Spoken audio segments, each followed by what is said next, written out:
Welcome to the banker lamp. Please enjoy the video. You start with safety and access.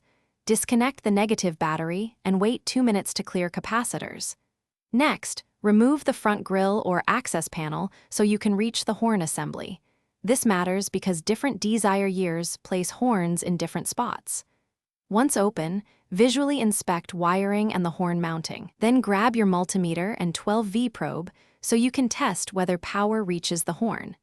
This first active step separates wiring faults from a failed horn unit. Now you diagnose power and ground. With the key on and someone pressing the horn, probe the connector. You should see 12V on the positive terminal. If not, trace the fuse and relay next. Make sure the horn's ground is solid. Poor ground causes intermittent non-function, so clean the contact and retest continuity. Also measure horn coil resistance. An open or very low reading means the horn is bad.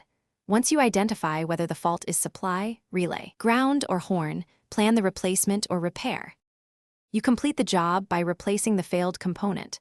Install a new horn or relay using the same mounting and correct polarity, and tighten connectors to prevent vibration loosening.